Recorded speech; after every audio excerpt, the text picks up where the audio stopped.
is Rosalie Armorados. Pumasok po ako dito nung grade 4 po ako. Kaya po nagustuhan ko rin itong pumasok kasi po natuto po akong mag-divide, mag-times.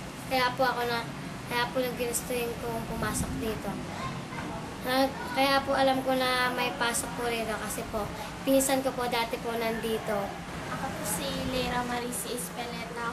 Ako po dito ay 2 taon, nung grade 2 pa po ako pumasok dito, mag-5 taon na po. Kaya po ako dito nakapasok dahil po sa magulang ko, dahil sinabi po ng mama ko na meron po na may enrollan po dito na pwede po akong makapasok dahil po nung dati po mababa lang po yung grades ko. Tapos hindi ko po kaya noon magbasa, mag-multiplication, yung mga addition. Kaya po ko pinasok dito ni mama. Simula nung po ako dito, nung sumali, unti-unti ko pong nami-maintain yung mga grades ko. Dati po kasi section 8 ako. Ngayon ako, nalipat po ko sa section 3 kasi nga po, dahil dito po sa malaking tulong na unang hakbang. Nung dati pa po, gusto ko na rin po sumali dito kasi lang po, hindi pa po ko pwede kasi bata pa po ako noon. Kaya po, simula nung meron na po, nung pwede na po ako, nag-go na po ako dito. Ako po si Rosan Aquino, 18 years old po. Batang guro ng Unang Hakbang Foundation. Dati po, hindi naman talaga namin kilala tong Unang Hakbang. Napasok po kami, bali yung mga taga-palit po, pumupunta sa Unang Hakbang. Tapos karamihan po ng taga sa amin pumupunta na doon. Kaya parang na-curious po ako. Tsaka na-curious po ako kung bakit po sila pumupunta doon, kung ano pong meron doon. Kaya nagpumilit po ako, nagsabi po ako kay mama na ipasok po ako doon sa center. Tapos grade 3 po ako nung pinasok ako ni mama sa center. Balik, marami rin po akong kasabayan doon na mga mahihinang bata, mahina sa pagbabasa, lalong-lalo na po sa math. Tapos,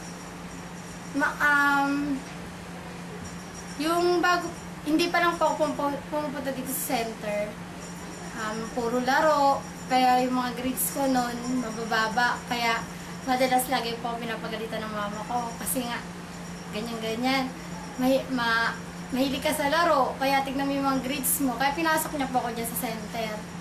Ngayon po, batang guro na po ako, proud po ako sa sarili ko, naging produkto po ako ng Unang Hakbang, na naibabahagi ko po kung ano po yung natutunan ko dito sa center,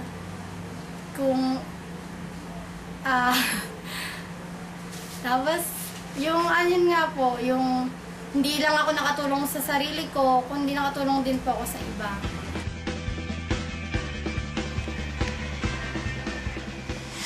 Ako pala si Lester Kahani. Yung nagsimula po ako dito, 10 po.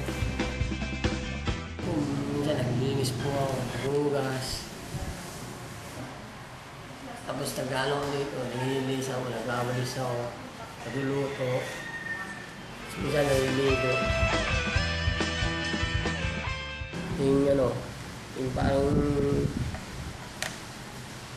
na maging mabait ako na hindi na ako nag-ano bagong takbo ng buhay ko.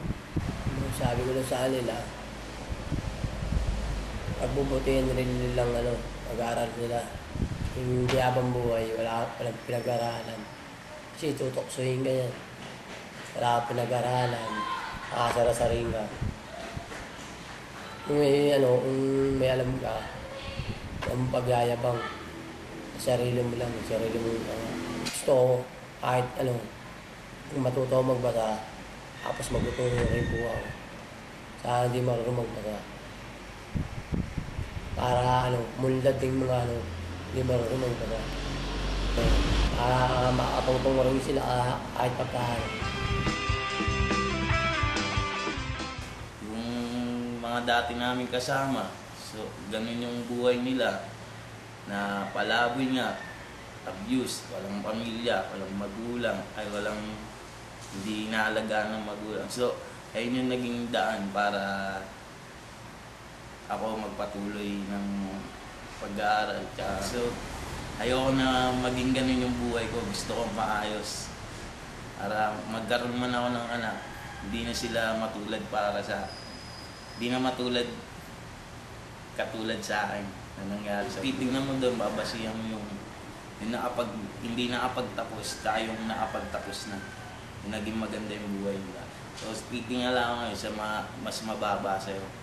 Kasi, ayun yung, yung guide mo, ayoko maging ganito. Gusto ko, susundan ko yung nagbago ng buhay. Ako nga pala si Roger Valdez Jr. natira sa Block 40. Nandito ako sa unang hakbang, nirecruit po ako ng isang kaibigan para patulungan sa pag-aaral na makatapos. Ngayon nga yung sinabi sa akin na out of school na pwedeng makapag-aaral sa ganitong foundation na libre. Yun, nakita ko sa kanya na kung paano magsumikap sa sarili. Kaya nagaya ko sa kanya upang makapasok ko rin dito sa unang hakbang foundation. At yun nga, nakapag-take ako ng exam hanggang ngayon, hinihintay ko pa rin kung ano yung magiging resulta. At ang gusto ko mangyari, makapagtapos ng pag-aaral at matulungan ko yung mga pamilya, mga magulang ko para masukulan naman yung tulong nila sa akin. Hindi sana makapagtapos na ng pag-aaral. Sana may magandang trabaho na makuha kung saaling makagraduate man ng pag-aaral.